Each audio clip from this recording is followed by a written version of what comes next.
తండ్రికిని కుమారునికిని పరిశుద్ధాత్మకును ఆదియందు ఇప్పుడు ఎల్లప్పుడు యుగ యుగముల యందు ఉండునట్లు మహిమ ఘనత ప్రభావం కలుగునుగాక. ఆమెన్. మహాపరిశుద్ధుడవును మిక్కిలి ప్రేమస్వరూపుడవైన మా ప్రియ యేసు ప్రభువా, పరిశుద్ధుడవును సర్వశక్తులవంతుడైన మా పరలోకపు తండ్రి, మహిమా ప్రభావములతో నిండిన దేవానికి స్తోత్రములు. ఈ లోకం పుట్టక మునుపు ప్రభు అయిన యేసు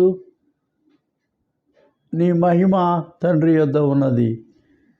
మహిమా ప్రభావములతో మీ యొక్క సన్నిధి నిండి ఉన్నది ప్రభువా. యెషయా దర్శనంలో సర్వోన్నతుడైన దేవుడు, సర్వాధిపతి అయిన దేవుడు మహిమా ప్రభావములతో ఆలయమంతా ఆయన ప్రభావముతో నిండి ఉన్నట్టుగా ఈ లోకమంతయు నీ మహిమ ప్రభావంతో నిండి ఉన్నది. నీ గొప్ప మహిమ మా జీవితాల్లో ఉంచునట్లుగా ఈ లోకమునకు మీరు వచ్చి ఉన్నారు. ప్రియ యేసు ప్రభువా, నీ వాక్యము ద్వారా మా ఆత్మలకు నీ మహిమ సన్నిధి, నీ దీవెన, మీ యొక్క గొప్ప రక్షణ మాకు దయచేయు. ఈ వాక్యం వినువారికి అందరికీ మీ యొక్క మహిమ, మీ ప్రభావము, మీ సన్నిధాన దీవెన దయచేయము. యేసునామమున ప్రార్థిస్తున్నాను పరమ తండ్రి. ఆమెన్. హల్లెలూయా. ప్రభునందు ప్రియులారా, ఈ యొక్క ఉత్కృష్టమైన గొప్ప ప్రభావవంతమైన కాలమునకు మనం వచ్చి ఉన్నాం. ఇది ప్రభు అయిన యేసు యొక్క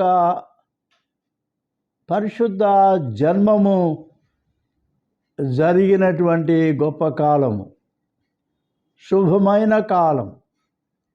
మహిమా ప్రభావములు ఈ లోకములోనికి ప్రభు అయిన యేసు తీసుకుని వచ్చి ఉన్న కాలం. ఈ క్రిస్మస్ కాలమును బట్టి దేవునికి బహుగా స్తుతులు, స్తోత్ర వందనములు చెల్లిస్తూ ఉన్నాం. ప్రియ వీక్షకులారా, మీకు అందరికీ కూడా క్రిస్మస్ శుభాకాంక్షలు తెలియజేస్తూ ఉన్నాను. ఈ శుభమైన కాలములో క్రీస్తు జన్మం ఈ లోకమునకు, అలాగే మనుషులమైన మనకు అందరికీ అది ఎంతో గొప్ప ప్రభావవంతమైన కాలం, దీవెనకరమైన కాలం. యేసును మన స్వంత రక్షకునిగా అంగీకరించినప్పుడు ఈ మహిమతో కూడిన క్రీస్తు సన్నిధి మన హృదయముల అందంతటా నింపబడి ఉండును గాక. ఈ సమయంలో ఈ దినము కొరకైన ఒక ప్రత్యేకమైన వర్తమానం. యేసుక్రీస్తు ప్రభువు దేవాది దేవుడు, సర్వాధిపతి అయిన దేవుడు ఈ లోకమునకు ఆ గొప్ప మహిమగల రాజు ఎందుకు వచ్చి ఉన్నాడు అనే సంగతిని మీతో నేను పంచుకొనవలెనని కోరుచున్నాను. ఈ దినపు సంగ్రహ ప్రార్థనలో ఒక ప్రత్యేకమైన ప్రార్థనాంశము మనము కనుగొంటూ ఉన్నాం. సర్వశక్తిమంతుడవైన దేవ, నీవే మా రక్షణ, నీవే మా రక్షణ నిరీక్షణకు ఆధారము. నీవు మా జ్ఞానమై ఉన్నావు.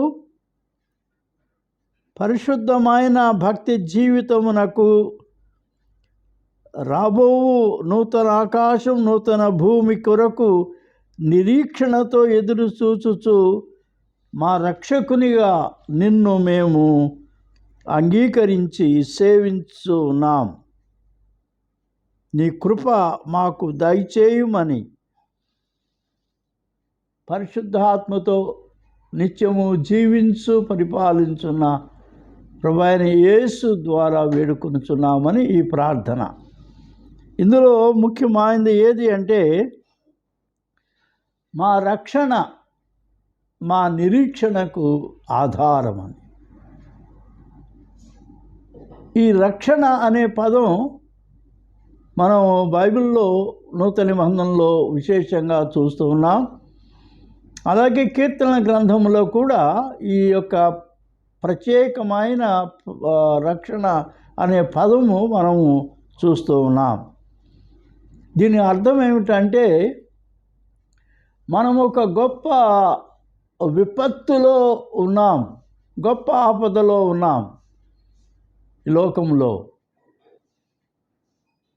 ఏమిటి ఆ విపత్తు అంటే, మన జీవితములలో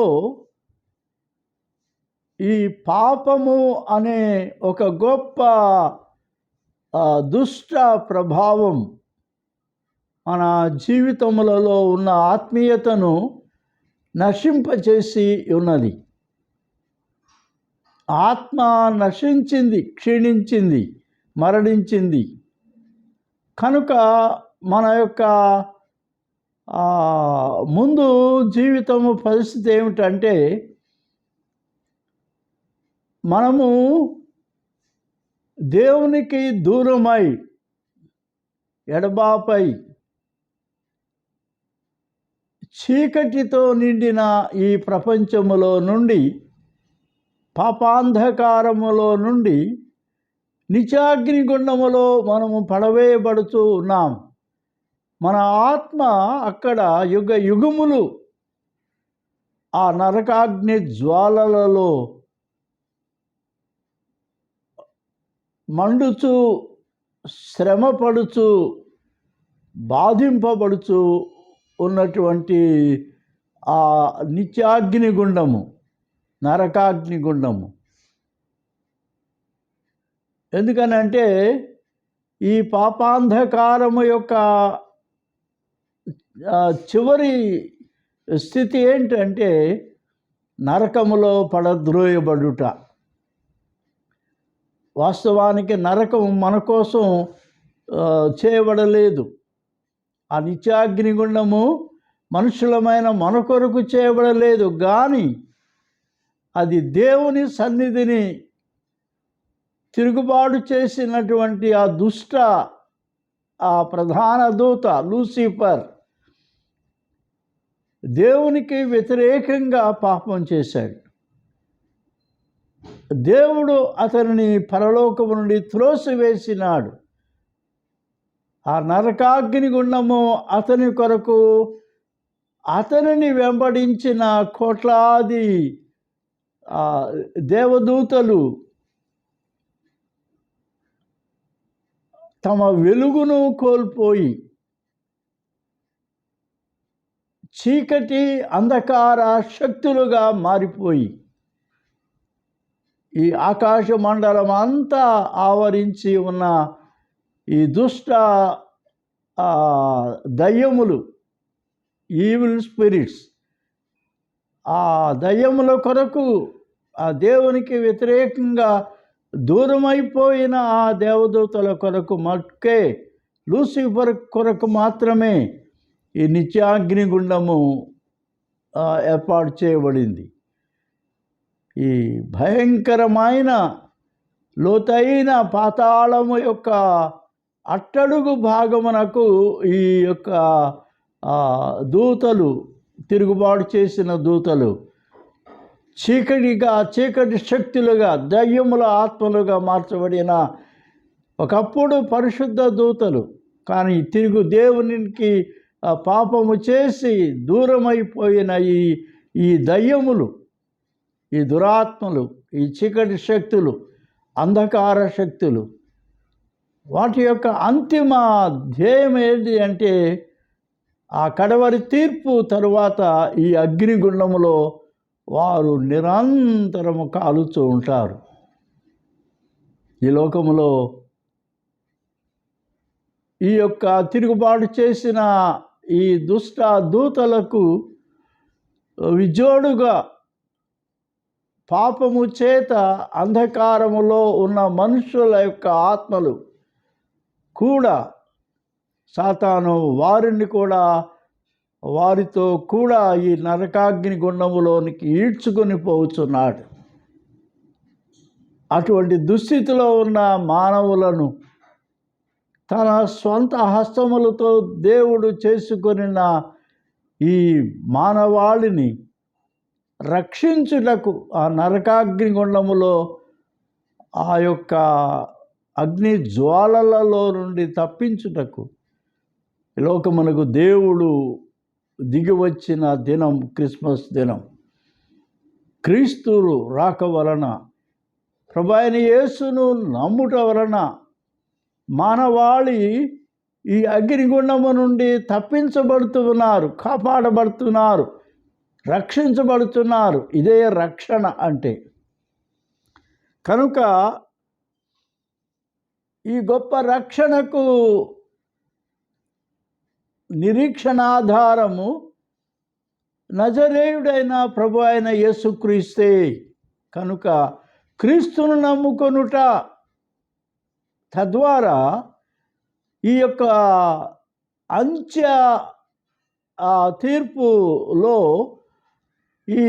ఈ దుష్ట శక్తులకు ఏర్పరచబడిన అగ్నిగుండము నుండి మనము రక్షించబడుదుము అనే ఆ యొక్క నిరీక్షణ మనకు కలుగుట కారణం ప్రభువైన యేసు దేవుని కుమారుడు, అద్వితీయ కుమారుడు ఈ లోకమునకు మానవుడుగా వచ్చుట ద్వారా వాస్తవానికి మనము పొందవలసిన మన పాపముల శిక్ష, మన దోషముల శిక్ష, మన అపరాధముల శిక్ష, మన అతిక్రమముల శిక్ష ప్రభువైన యేసు భరించి సిలువలో ఆయన మన కొరకు శ్రమలు అనుభవించి పొడవబడి, గుర్చబడి, చీల్చబడి, అవమానించబడి, మనుషులు చూడనొల్లని వానిగాను, దేవుని చేత విసర్జించబడిన వానిగాను ఆయన మన శిక్ష తనపై వేసుకొని మన కొరకు సిలువలో ఆ పాపము యొక్క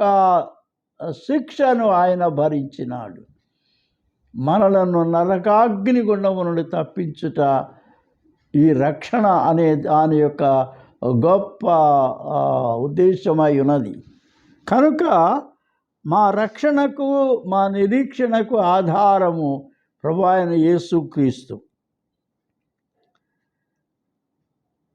అంచేత ఈ రక్షణ కృపలో ఇది మనము మన నీతి క్రియల వల్ల కానీ, మన మంచితనం వల్ల కానీ, మన దాన ధర్మాల వల్ల కానీ, మన పూజ, మన యొక్క భక్తి శ్రద్ధల వల్ల కానీ మనం పొందింది కాదు. దేవుని కృప ఉచితముగా మనకు ఇవ్వబడిన దేవుని యొక్క కృప, ఆయన యొక్క అనుగ్రహం. తద్వారా మనము రక్షించబడి ఉన్నాం. ఈ రక్షణ ద్వారా మనము ఎంత గొప్ప మేలు పొందవచ్చున్నామో మనము ఈ దినపు పాఠములలో దానిని చూస్తున్నాం.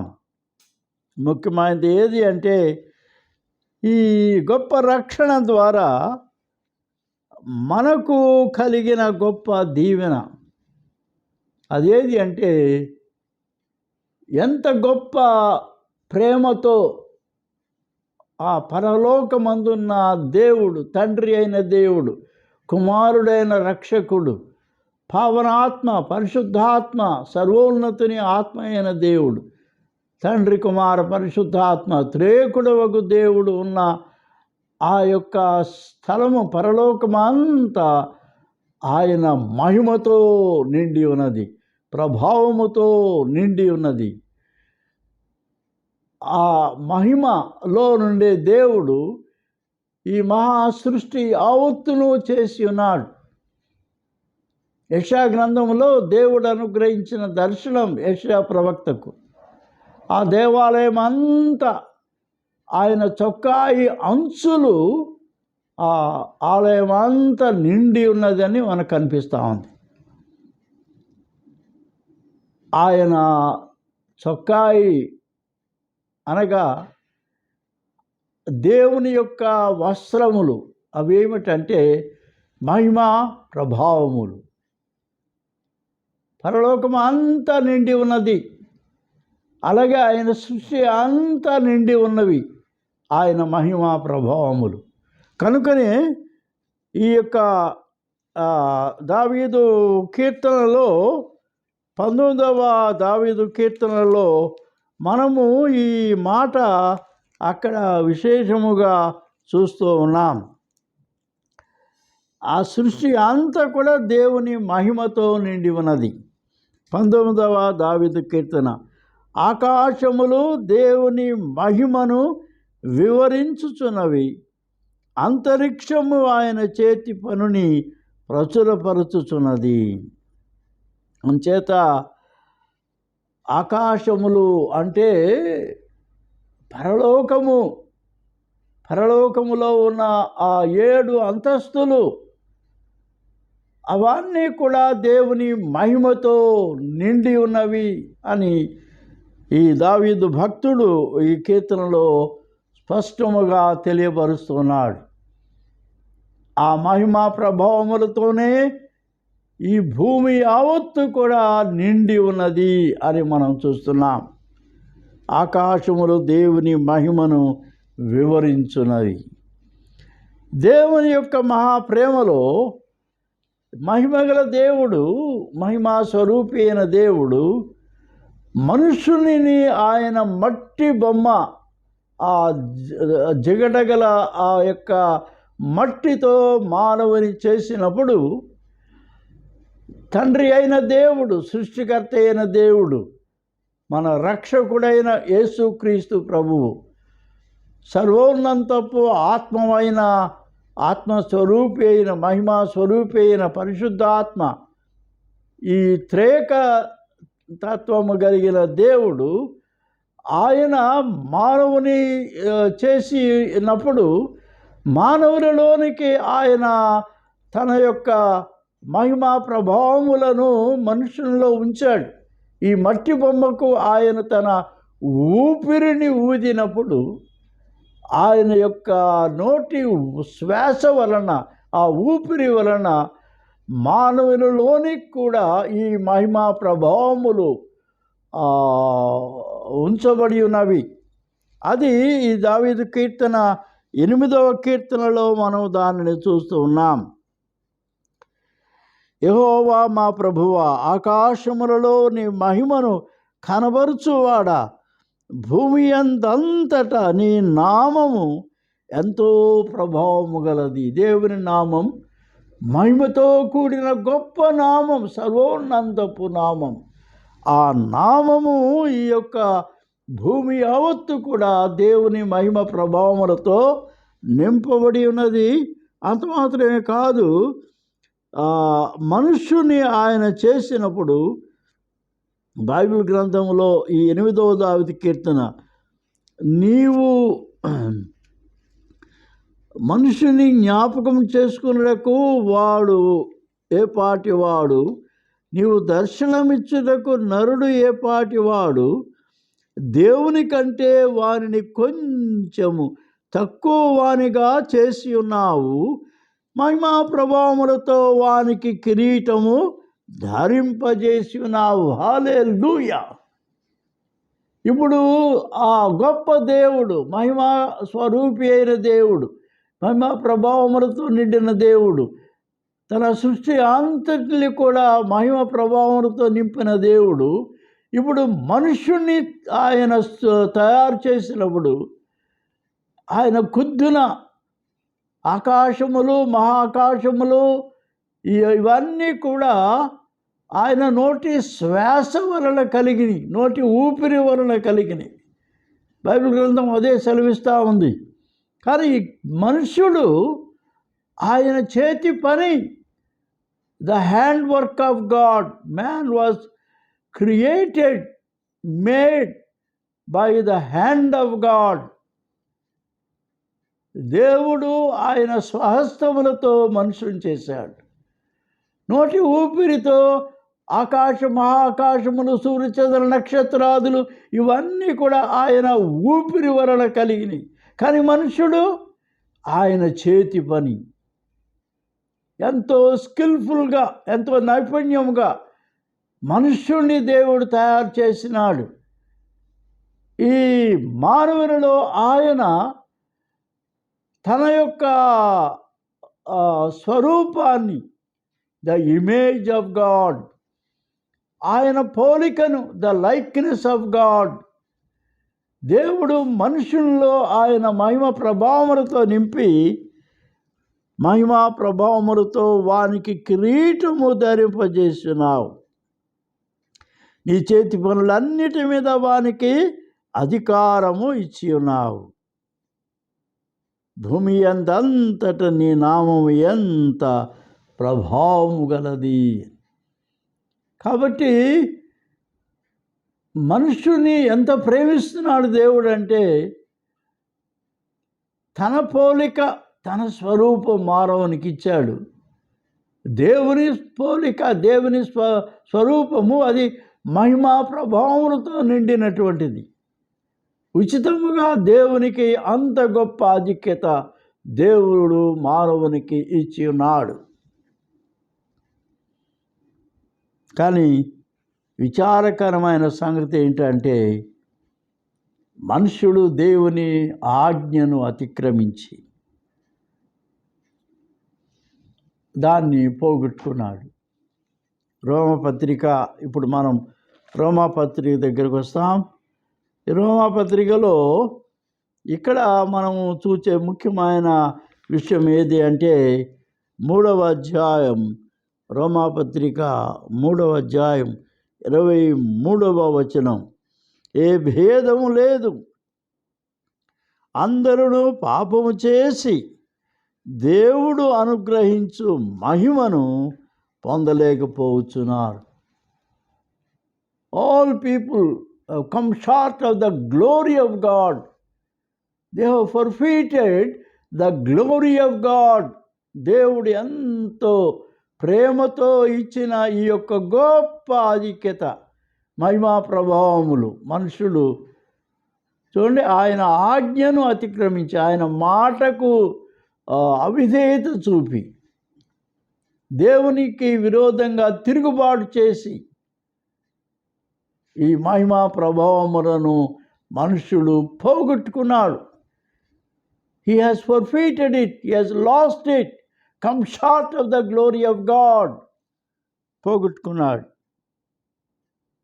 కాబట్టి ఇప్పుడు ఆ మనుషుడు ఏమైపోయినాడంటే, కేవలము మట్టి మనిషే, మట్టితో చేయబడిన వాడే, జిగట గల దొంగ, ఆ ఊబిలో నుంచి తీయబడిన వాడు.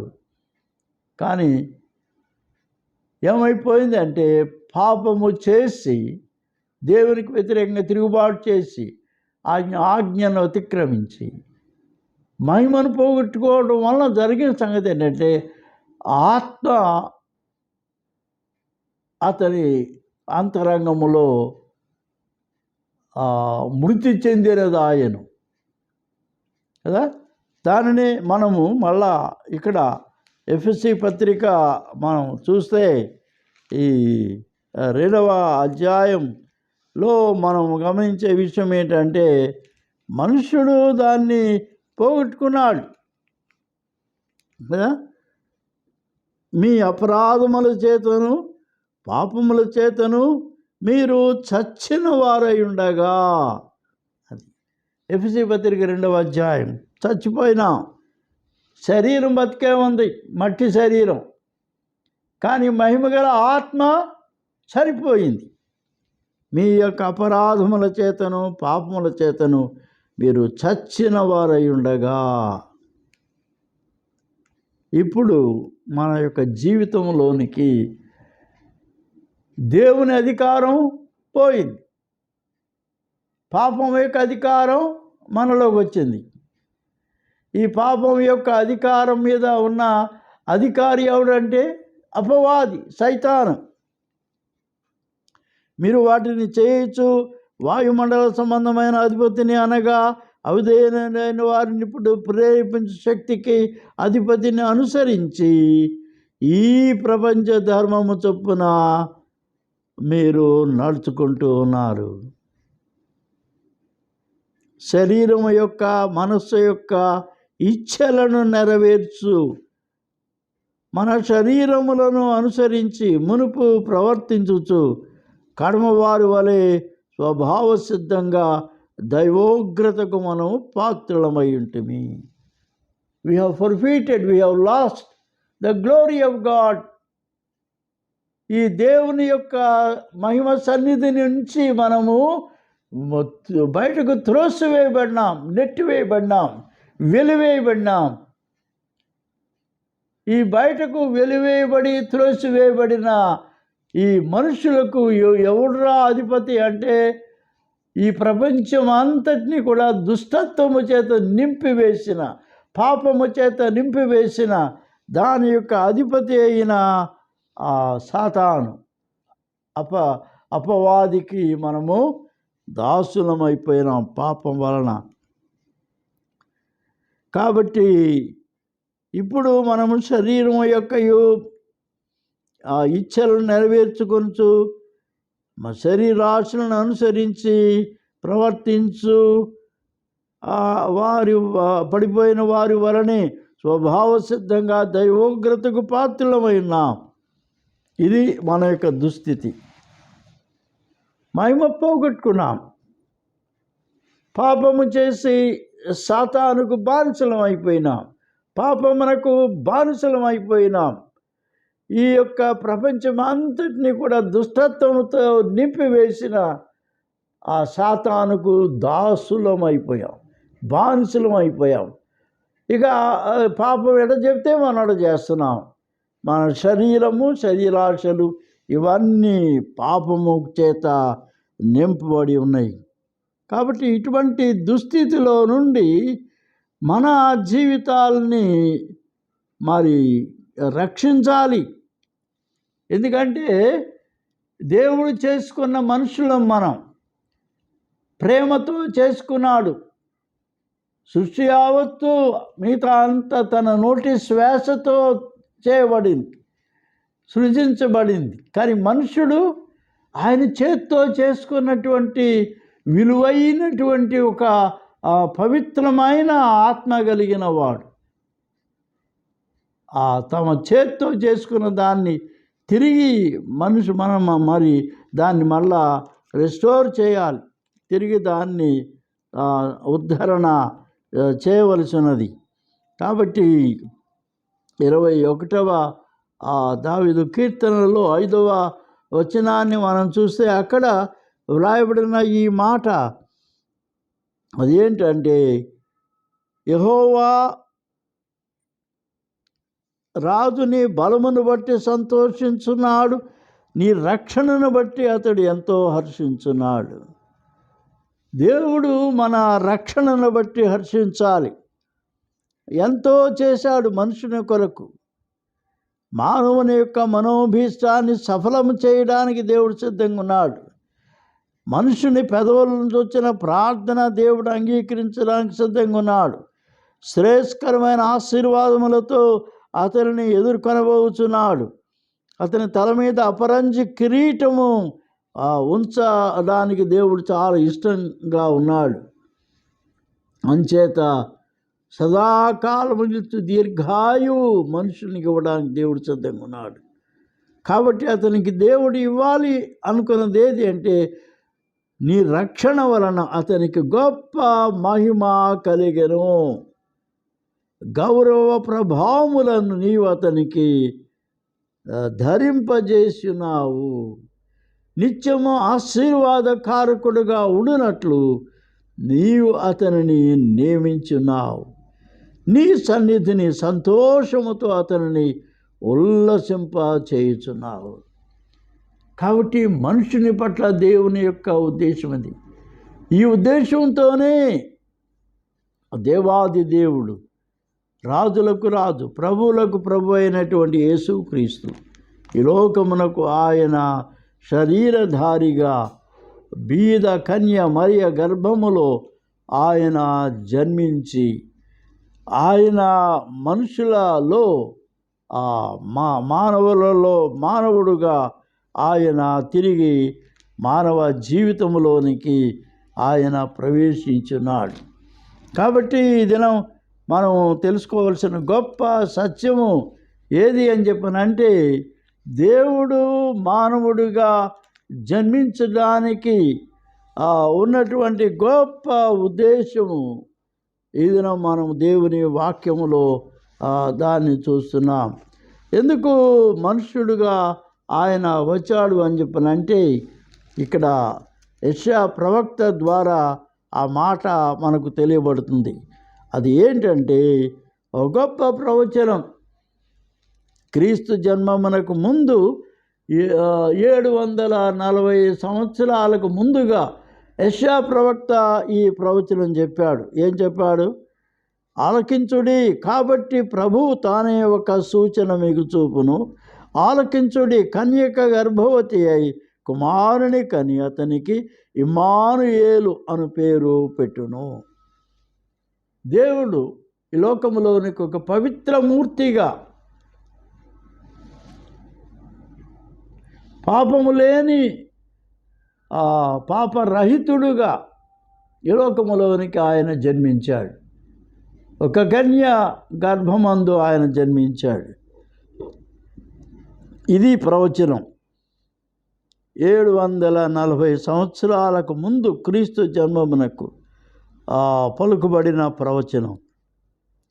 ఈ ప్రవచనము నెరవేర్పు కొరకే ఈ లోకమంతా కూడా ఎదురు చూస్తూ ఉన్నారు కదా. చీకటిలో నడుజనులు గొప్ప వెలుగును చూచున్నారు. మరణ ఛాయ గల దేశ నివాసుల మీద వెలుగు ప్రకాశించును. ఆ గొప్ప ప్రవచనం అది ప్రభు అయిన యేసు జన్మము ద్వారా నెరవేరించింది. యెషయా 9:6 ఎలా అనగా మనకు శిశువు పుట్టెను, మనకు కుమారుడు అనుగ్రహింపబడెను, ఆయన భుజం మీద రాజ్యభారం ఉండును. ఆశ్చర్యకరుడు, ఆలోచనకర్త, బలవంతుడైన దేవుడు, నిత్యుడగు తండ్రి, సమాధానకర్తయగు అధిపతి అని అతనికి పేరు పెట్టబడును. ఈ 6 ఆఫీసెస్ను, ఈ 6 కార్యక్రమములను ఈ లోకములో నిర్వహించుటకు దేవుడు ఈ లోకములోనికి ఒక శిశువుగా జన్మించాడు. ఆయన యొక్క జన్మము ఈ లోకములో ఒక తల్లి గర్భములో ఒక సాధారణ మనుష్యుడుగా ఎలా జన్మిస్తాడో అలాగే జన్మించాడు. కాకపోతే ఆయన పరిశుద్ధాత్మ వలన పాపరహితుడుగా, ఒక నిర్దోషమైన వాడుగా, మరి నిష్కళంకుడుగా, నిరపరాధిగా, పాపము లేనివాడుగా, నీతిమంతుడుగా జన్మించాడు. కనుక ఆయన యొక్క జన్మం యొక్క ఉద్దేశం ఏమిటి అని చెప్పనంటే ఈ ప్రవక్త చెప్పే మాట, మనకు శిశువు పుట్టాను. ఎవరి కొరకు పుట్టినాడు శిశువుగా? దేవుడు మన కొరకు. It's for all people. ఆ వర్తమానమే దేవుని దూత గబ్రియేలు గొల్లలకు చెప్పింది. ఇదిగో మనుషులందరికీ కలుగబోవు సంతోషకరమైన శుభవర్తమానం, నేడు రక్షకుడు మీ కొరకు పుట్టి ఉన్నాడు. That Jesus was born for all people of this world, for everybody, irrespective of caste, creed, color, nationality. Jesus is born as a child for all people. అందరి కొరకు రక్షణ, ఆ రక్షకుడు అందరి కొరకు పుట్టి ఉన్నాడు. ఆ పుట్టిన దేవుడు మనలను ఏమి చేయడానికి పుట్టినాడు అంటే,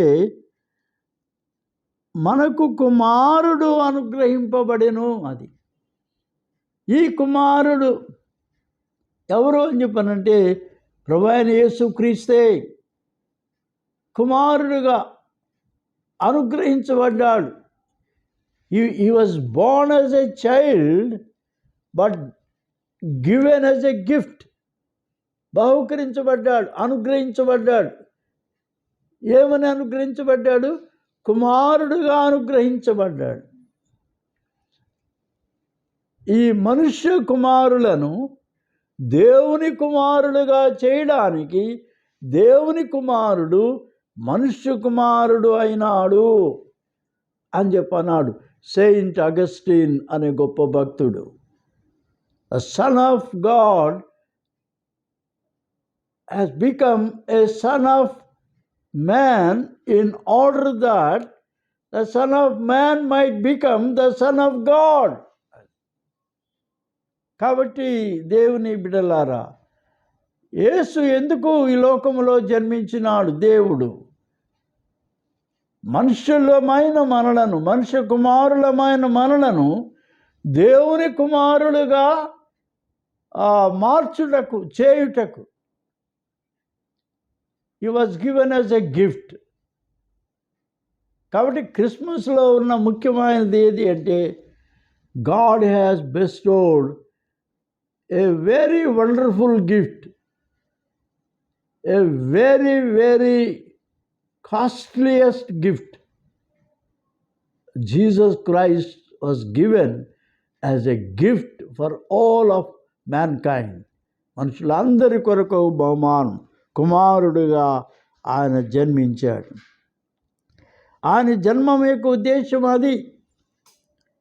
కనుక ఈ దినం మనము జ్ఞాపకం చేసుకోవాల్సిన ముఖ్యమైన విషయం ఏంటి అంటే, ఈ దైవ కుమారుడు మనుష్య కుమారుడుగా జన్మించుటకు ముఖ్యమైన ఉద్దేశము ఇది.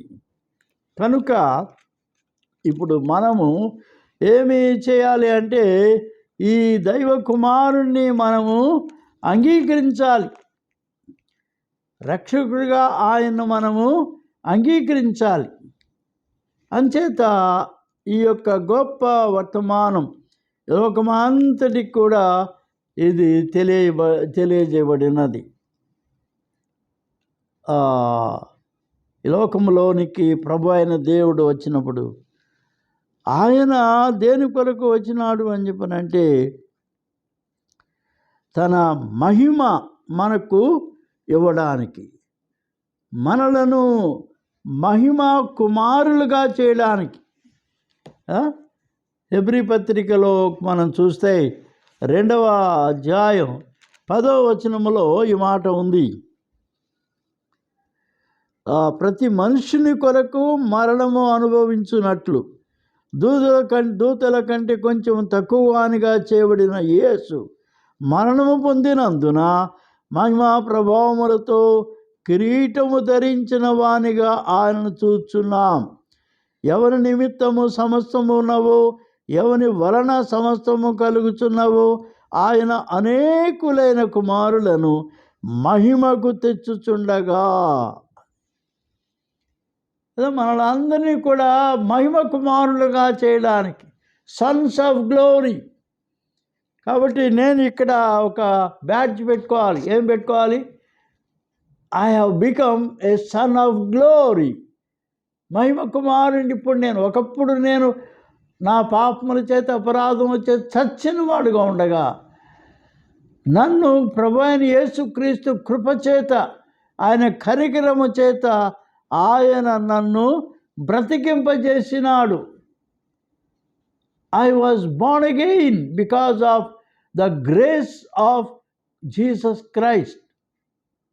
I become a son of God, and moreover I become a son of the glory of God.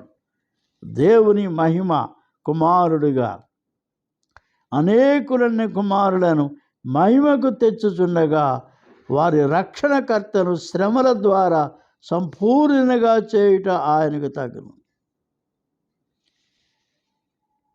మనము మహిమ పొందవలనని ఈ మహిమా స్వరూపి అయిన దేవుని కుమారుడు మన పాపములు, మన అపరాధములు, మన దోషముల, మన అతిక్రమల శిక్ష ఆయన భరించి సిలువలో ఆయన మన కొరకు బలియాగమై, ఆయన మన కొరకు తన నిష్కళంకమైన గొర్రెపిల్ల వంటి పరిశుద్ధ రక్తము ఆయన చిందించి, తద్వారా మనలను మన యొక్క పాపముల నుండి విమోచించి, మనలను ఆయన రక్తములను శుద్ధీకరించి పవిత్రపరిచి ఇప్పుడు దేవుని కుమారులుగా మనం చేసినాడు.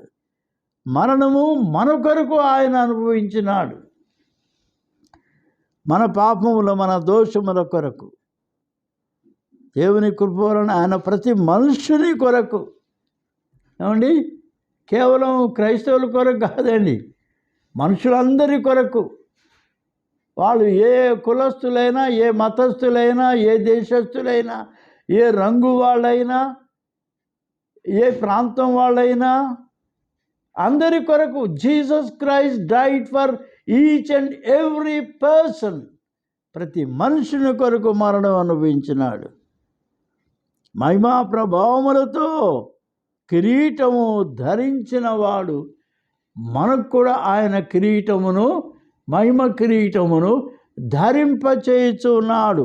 యేసు ప్రభువును ఏ దినమున నీవు అంగీకరిస్తున్నావో నీ రక్షకునిగా, నీ కొరకు, నీ బదులు సిలువలో శ్రమలు అనుభవించినాడు, పొడవబడినాడు, గుర్చబడినాడు, చీల్చబడినాడు, అవమానించబడ్డాడు, మనుషులు చూడనలేని వాని గాను, దేవుని చేత విసర్జించబడిన వాని గాను నీవు పొందవలసిన పాప మరణము, పాపం యొక్క జీతము మరణం, ఆ మరణమును యేసుక్రీస్తు సిలువలో పొందినాడు. ఆయన సమాధించబడ్డాడు. తిరిగి మూడవ దినమున ఆయన మహిమా ప్రభావములతో సజీవునిగా తిరిగి లేచినాడు, పునరుత్థానుడైనాడు. కేవలము నీవు రక్షించబడవలనని, నీవు తిరిగి మహిమ పొందవలనని, మహిమలోనికి, మహిమ స్వాస్థ్యములోనికి నీవు ప్రవేశించాలి అని. ఎందుకంటే ఒక పాప మనుష్యుడిగా నీవు ఆ మహిమ యొక్క గుమ్మము దగ్గర కూడా రాలేవు. కానీ నీవు తిరిగి జన్మిస్తే, నీ నశించిన ఆత్మ, మరణించిన నీ ఆత్మ తిరిగి జీవింపజేయగలిగితే, నీవు క్రొత్తగా జన్మిస్తే పరలోక రాజ్యంలోనికి ప్రవేశిస్తావు. తిరిగి జన్మిస్తే ప్రవేశిస్తావు. మారు మనసు పొంది పాపములు ఒప్పుకొని పాప క్షమాపణ పొంది క్రీస్తు రక్తంలో కడగబడి శుద్ధి చేయబడితే మహిమ కిరీటం నీ కొరకు ఆయన ఇస్తూ ఉన్నాడు. అంచేత ఈ గొప్ప సత్యాన్ని ఇదిలో మనం జ్ఞాపకం చేసుకుందాం.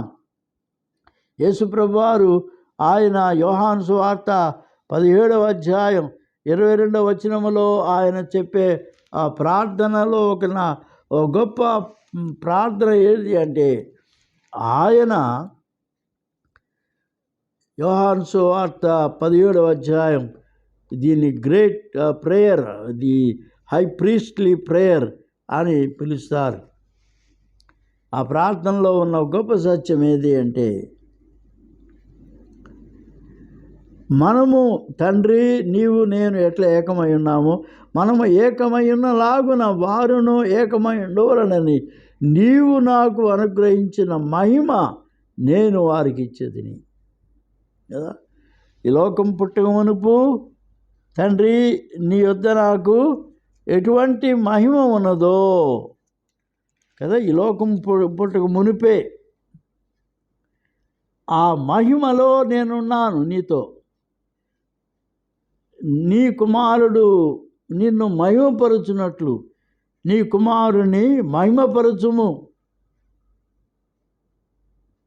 ఈ లోకం పుట్టక మునుపు నీ వద్ద నాకు ఎటువంటి మహిమ ఉన్నదో ఆ మహిమ లోనికి కదా. 5వ వచనం యోహాను సువార్త 17:5, తండ్రి లోకం పుట్టక మునుపు నీ వద్ద నాకు ఏ మహిమ ఉండెనో ఆ మహిమతో నన్ను ఇప్పుడు నీ యొద్ద మహిమపరచుము. ఈ మహిమ పొందాలి అంటే ఒకటే ఒక మార్గం, ఒకటే ఒక గుమ్మం. ఆ గుమ్మం ఏది అంటే శ్రమలు, హింసలు, కష్టాలు, దూషణలు, తిరస్కారం, అవమానం, ఉమ్మివేతలు, కొరడా దెబ్బలు,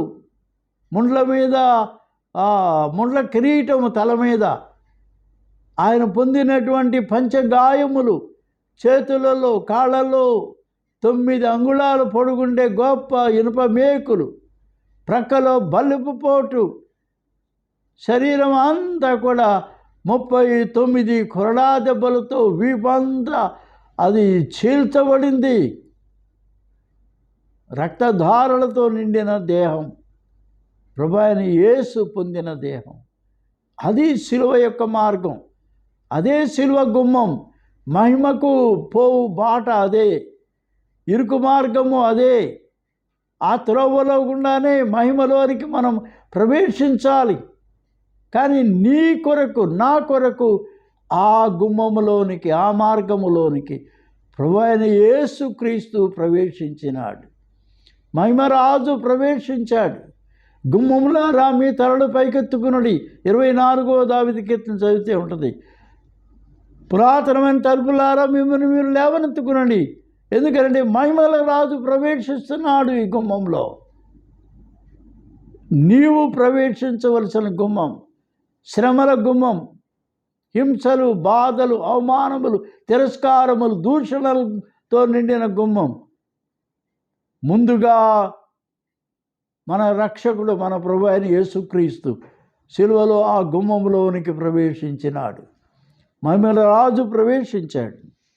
అంచేత ఆ మహిమలోకి ఆయన ప్రవేశించి ఆ మహిమలోనికి మనలను కూడా ఆయన ప్రవేశింప చేస్తూ ఉన్నాడు. 1 కొరింథీ పత్రిక 2వ అధ్యాయం 7వ వచనములో కూడా ఒక మాట ఉంది. అది ఏది అంటే, దేవుని జ్ఞానము మర్మమైనట్టుగా బోధించున్నాము. ఈ జ్ఞానం మరుగై ఉండెను. జగదుత్పత్తికి ముందుగానే దీనిని దేవుడు మన మహిమ నిమిత్తము నియమించెను. ఈ లోకములో ఉన్నది ఒక జ్ఞానం, అది ఈ లోకముల జ్ఞానం, ప్రకృతి సంబంధమైన జ్ఞానం. దాన్నే బైబిల్ ఏం పిలుస్తుందంటే దయ్యముల జ్ఞానం అంటది. సాతాను జ్ఞానం, అది అపవిత్రమైన జ్ఞానం. కానీ దేవుని జ్ఞానం అది పవిత్రమైంది, అది చాలా ఎంతో గొప్ప జ్ఞానం. అది యాకోబు పత్రిక 3వ అధ్యాయంలో ఈ జ్ఞానమును గూర్చిన మాట మనము ఇప్పుడు చదువుకోబోతున్నాం. యాకోబు పత్రిక 3వ అధ్యాయం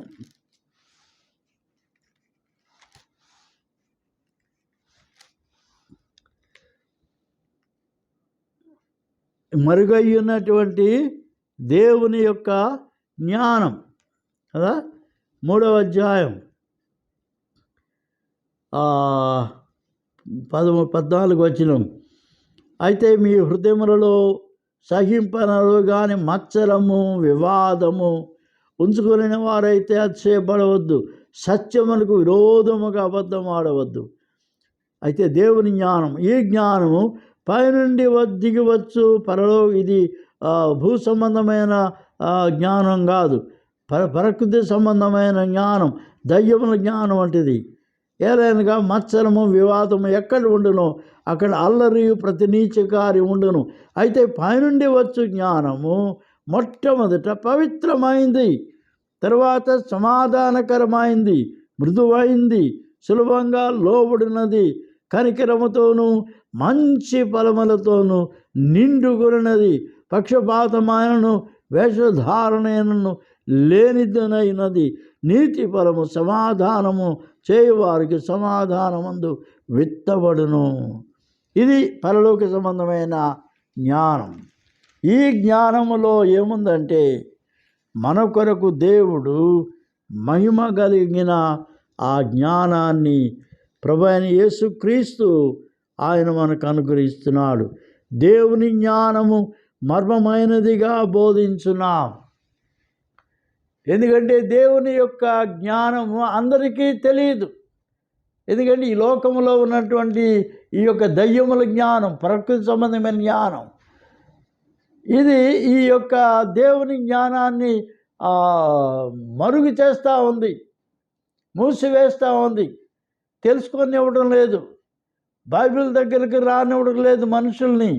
ఎందుకంటే ఈ బైబిల్ గ్రంథం అంతా ఇది దేవుని యొక్క మహిమతో నిండిన జ్ఞానం, మర్మమైన జ్ఞానం. ఇది బైబిల్లో దగ్గరకు రానివ్వడం లేదు, బైబిల్ నమ్మే విశ్వాసుల దగ్గరకు రానివ్వడం లేదు. ఈ లోకంలో మనుషులందరినీ సువార్త దగ్గరికి రానివ్వట్లేదు. సువార్త చెప్తా ఉంటే ఎవరు దీనిని లెక్క చేయడం లేదు. కారణం 2 కొరింథీ 4:4 ఉన్నట్టు అవిశ్వాసులైన మనోనేత్రములు గ్రుడ్డితనముతో ఉన్నాయి. Blinded by the sin, by the Satan, the evil spirits. ఇవి మనలను దేవుని సన్నిధికి రావడం లేదు, బైబిల్ దగ్గరికి రావడం లేదు, సువార్త విననివ్వడం లేదు, సువార్తను లెక్క చేయడం లేదు, అంగీకరించడం లేదు. కారణం ఏంటంటే వారి కన్నులకు ఇది మూయబడింది. అంధకారం, చీకటితో నింపేశాడు సైతాను, ఈ లోకాధికారి, అపవాది. ఈ దయ్యముల జ్ఞానము లోకములో మనుషుల్ని ఆవరించి ఉన్నది. దేవుని బిడ్డలారా, ప్రభువైన యేసు దగ్గరకు రండి, బైబిల్ దగ్గరకు రండి, సువార్త సత్యాన్ని అంగీకరించండి, యేసుక్రీస్తుని మీ సొంత రక్షకునిగా అంగీకరించండి. ఆయన మీ యొక్క కన్నులు తెరుస్తాడు. నేను మనోనేత్రాలకున్నటువంటి గుడ్డితనం ఆయన తొలగిస్తాడు. దావీదు కుమారుడా నన్ను కరుణించుమని గుడ్డి భర్తమై కేకలు వేశాడు. దేని కొరకు? ప్రభువైన యేసు అడిగాడు అతను, ఏం కావాలి నీకు అని అడిగితే ఆ గుడ్డివాడైన భర్తమై చెప్తున్నాడు, అయ్యా నాకు చూపు దయచేయి, give me sight Lord, open my eyes, let me see you. కాబట్టి యేసుక్రీస్తు ప్రభు ఆ గుడ్డివారి కన్నులు తెరిచాడు. వారి కన్నులు తెరవబడినప్పుడు వాడు యేసును చూచి ఆయనని వెంబడించాడు. ఇంకా ఏమాత్రం లోకాన్ని వెంబడించలా, ఇంకా ఏమాత్రం ఆడు కూర్చొని భిక్షం అడుకోవడం లేదు. బికాస్ ఒకప్పుడు నేను బ్లైండ్, కానీ ఇప్పుడు నేను చూస్తున్నాను అని సాక్ష్యం చెప్పాడు ఆనాటి మతాధికారులు అందరి ఎదుట. Once I was blind but now I see, it's because of Jesus Christ of Nazareth, son of David అని చెప్పని సాక్ష్యం చెప్పాడు. దేవుని బిడ్డ, నీ కన్నులు తెరవబడితే నీవు అటువంటి సాక్ష్యాన్ని చెప్పగలుగుతావు. కాబట్టి ఈ 1 కొరింథీ 2:7 ఉన్నట్టుగా దేవుని జ్ఞానము మర్మమైనట్టుగా బోధించున్నాం. ఈ జ్ఞానం మరుగై ఉండెను, జగదుత్పత్తికి ముందుగానే దీనిని దేవుడు తన మహిమ నిమిత్తము నియమించెను. అది లోకాధికారులలో ఎవనికి తెలియదు. అది వారికి తెలిసి ఉండేలా మహిమా స్వరూపేగు ప్రభువును సిలువ వేయకపోయిందురు. ఎవరిని సిలువేశారు? మహిమా స్వరూపి అయిన ప్రభువును ఈ లోకాధికారులు సిలువ వేసినారు, ఈ లోక మత నాయకులు సిలువ వేశారు, కన్నులు మూయబడిన అంధులైన ఆనాటి యూదులు సిలువ వేశారు, సిలువ వేయమని కేకలు వేశారు.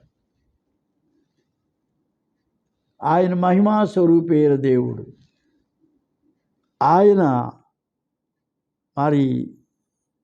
ఆయన కృపను బట్టి మనకైతే దేవుడు వాటిని తన ఆత్మ వలన బయలుపరిచున్నాడు.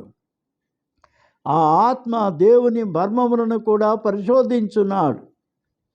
కాబట్టి ఈ యొక్క దేవుని వలన మనకు దయచేయబడిన వాటిని తెలుసుకున్నటకై మనము లౌకిక ఆత్మను కాక దేవుని వద్ద నుండి వచ్చు ఆత్మను పొంది ఉన్నాము. దేవుని ఆత్మను మనము పొంది ఉన్నాము. కాబట్టి దేవుని బిడ్డలారా, ఈ యొక్క మహిమగల ఆత్మను గూర్చి దేవుని వాక్యము మనకు తెలియజేయబడుతున్న ఈ గొప్ప సంగతులను గూర్చి రోమాపత్రికలో విశేషముగా మనము దీనిని తెలుసుకుంటున్నాం. 8వ అధ్యాయంలో మనము చూసే ముఖ్యమైన విషయం ఏది అంటే రోమాపత్రిక 8వ అధ్యాయం. కాబట్టి సహోదరులారా, 12వ వచనం, శరీరానుసారముగా ప్రవర్తించడానికి మనము శరీర రుణస్థులం కాను, మనము శరీరానుసారంగా ప్రవర్తించడలా చావలసిన వారు ఎందురు కానీ ఆత్మచేత శారీరక క్రియలను చంపినేలా జీవించెదరు. దేవుని ఆత్మచేత ఎందరు నడిపించబడుదురో వారందరూ దేవుని కుమారులై ఉన్నారు. మనము ఈ యొక్క మహిమగల ఆత్మచేత దేవుని బిడ్డలమైనాం. మనము దేవుని ఆత్మ వలన మనము దేవుణ్ణి నాయనా తండ్రి అని మనం మొరపెడుతున్నాం. మనము దేవునిని ఆ ఆత్మచేత నడిపించబడుతున్నప్పుడు మనము దేవుని పిల్లలమైనాం, దేవుని కుమారులమైనాం. మనము దేవుని పిల్లలమని ఆత్మ తానే మన ఆత్మతో కూడా సాక్ష్యం ఇస్తున్నది. మనం పిల్లలమైతే వారసులము, అనగా దేవుని వారసులం. క్రీస్తు కూడా మహిమ పొందుటకు ఆయనతో కూడా శ్రమ పడిన ఎడల క్రీస్తుతోడి వారసులం కదా. మహిమకు వారసులం మనం, గుర్తుపెట్టుకోండి.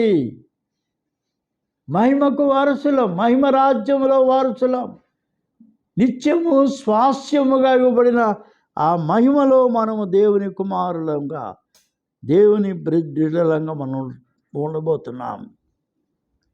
కాబట్టి మన ఇళ్ళ ప్రత్యక్షము కాబో మహిమ ఎదుట ఇప్పటి కాలపు శ్రమలు ఎన్న తగినవి కావని ఎంచుకొనుచున్నాం. ఇప్పుడు దేవుని కుమారులంగా మహిమ స్వాస్యములోనికి మనం ప్రవేశించాం. అలాగే మనము దేవుని యొక్క బిడ్డలుగా ఆయనను మనలను ఏర్పరచుకున్నాడు. ఎందుకనగా తన కుమారుడు అనేక మంది సహోదరులలో జ్యేష్ఠుడగునట్లు దేవుడు ఎవరిని ముందుగా ఎరిగెను.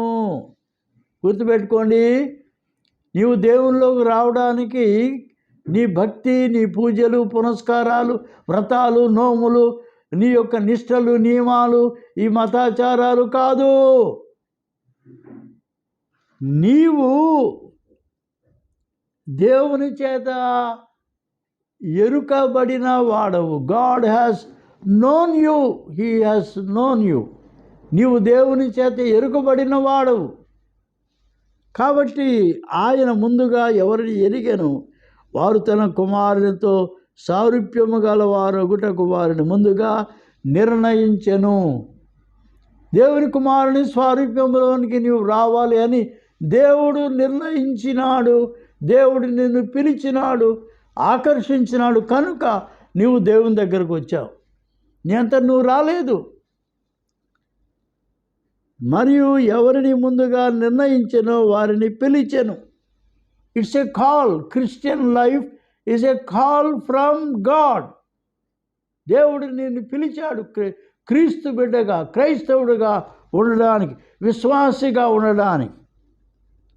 ఎవరిని పిలిచెనో వారిని నీతిమంతులుగా తీర్చెను. పిలిచిన వాడిని దేవుడు నీతివంతుడుగా తీర్చినాడు. ఎవరిని నీతిమంతులుగా తీర్చెనో వారిని మహిమపరిచినాడు. హల్లెలూయా, హల్లెలూయా. మహిమపరిచినాడు దేవుడు. కాబట్టి దేవుని బిడ్డలారా, ఈ గొప్ప ప్రేమ, క్రీస్తు ప్రేమ నుండి మనలను ఎడబాపు వాడేవాడు. శ్రమ అయినను, బాధ అయినను, హింస అయినను, కష్టమైనను, వస్త్రహీనత అయినను, ఉపద్రవమైనను, ఖడ్గమైనను మనను ఎడబాపునా. ఇందును బట్టి మనకు రాయబడినటువంటి మాట ఏంటంటే, మేము నీ నిమిత్తము దినవెల్లా వధింపబడుచున్నాం, వధకైన గొర్రెలుగా ఎంచబడుచున్నాం. మనలను ప్రేమించిన వాని ద్వారా మనము వీటన్నిటిలో అత్యధిక విజయం పొందుచున్నాం. More than conquerors. అత్యధిక విజయం. మరణమైనను, జీవమైనను, దేవదూతలైనను, ప్రధానులైనను, ఉన్నవి అయినను, రాబోవునవి అయినను, అధికారులైనను, ఎత్తైనను, లోతైనను, సృష్టింపబడిన మరి ఏదైనను ప్రభువైన క్రీస్తు యేసు ద్వారా కనబరచబడి ఉన్న దేవుని ప్రేమ నుండి మనలను ఎడబాపు వారు ఎవరు కూడా లేరు. మహిమ కుమారులం. ఆత్మ ద్వారా క్రీస్తు సహోదరులం మనం, దేవుని బిడ్డలం మనం, కుమారులం మనం. అంచేత ఈ మహిమగల దేవుని కుమారులుగా మనము జీవిస్తూ ఆయన యొక్క నిత్యరాజ్యంలో మనము వారసులుగా ఉండడానికి ప్రభువైన దేవుడు మనకు తన కృప అనుగ్రహించినాడు. ఈ గొప్ప సత్యాన్ని మనము ఈ దినం తెలుసుకొని ఉన్నాం.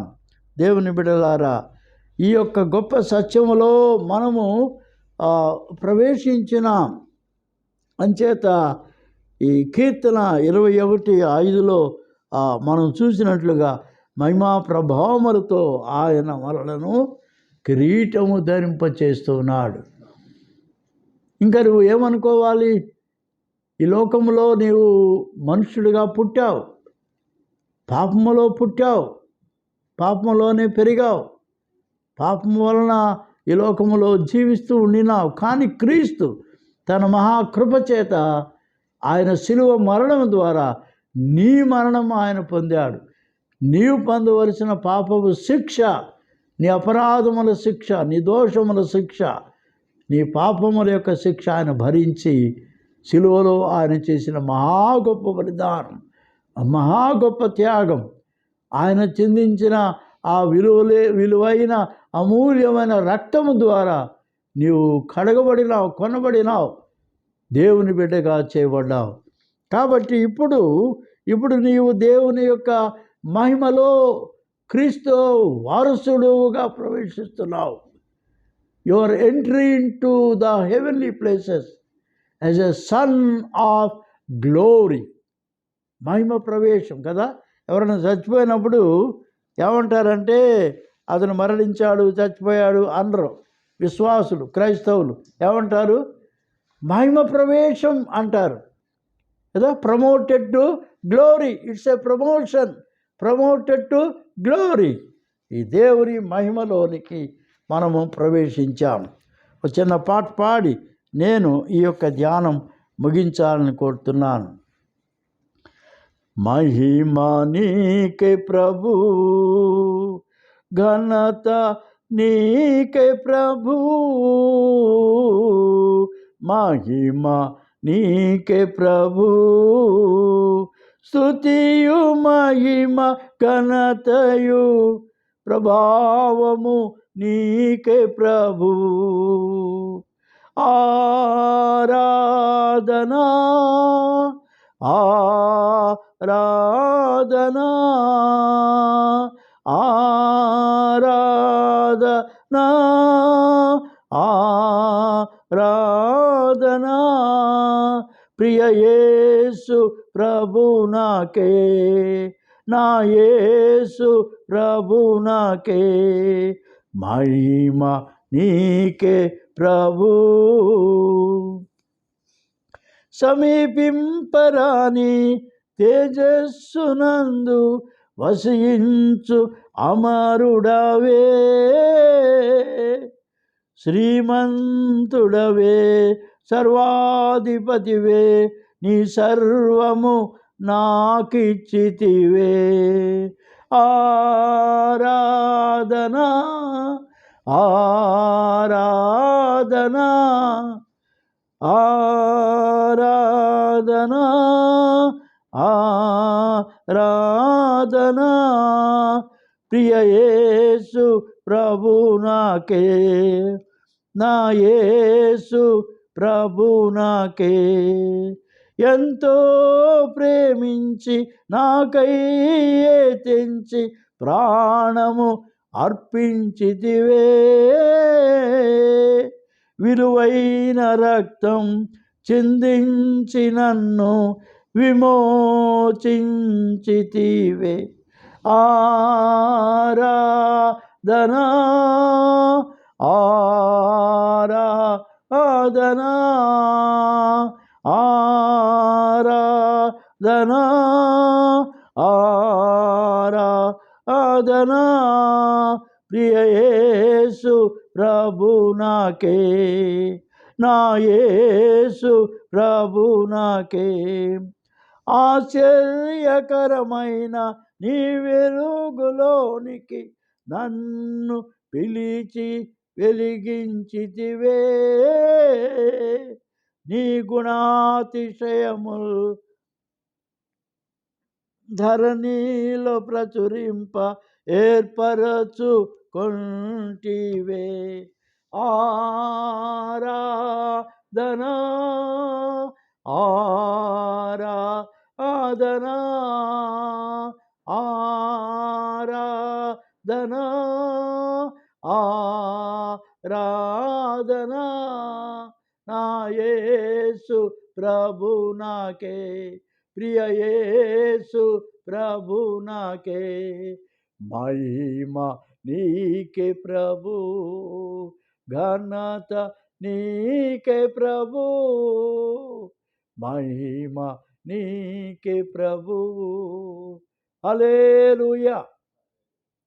తండ్రివైన దేవా, ఈ వాక్యము ద్వారా ప్రభువా నీ యొక్క మహిమ కలిగిన నీ యొక్క దివ్యమైన సన్నిధికి పాపులమైన మమ్మల్ని నీవు నీ కుమారుని యేసుక్రీస్తు శిలువ మరణం ద్వారా కనికరముతో మా పాపదోషముల నుంచి మమ్మను శిలువ రక్తములో కడిగి విమోచించి రక్షించి నీ మహిమ స్వాస్థ్యములోనికి మహిమ కిరీటధారులమై ప్రభువా నీ కుమారునితో ప్రభువా నీ సింహాసనమునందు నీ కుమారునితో కలిసి మేము ఆసీనులమగుటకు మహిమలో ప్రవేశించుటకు మాకు ఇచ్చిన ధన్యతను బట్టి కృతజ్ఞతాస్తులు వందనములు తండ్రి, స్తోత్రములు. ఈ వాక్యమును వినుచున్న ప్రతి వారిని నీ మహిమ కుమారులుగా మార్చుమని దీవించుము. యేసు పుణ్యనామన ప్రార్థిస్తున్నాను పరమ తండ్రి, ఆమేన్. ఇప్పుడు తండ్రి, కుమారుడు, పరిశుద్ధాత్మయునైన సర్వశక్తి గల ప్రభు దీవెన మీ అందరికీ తోడైండును గాక. దేవునికి స్తోత్రం.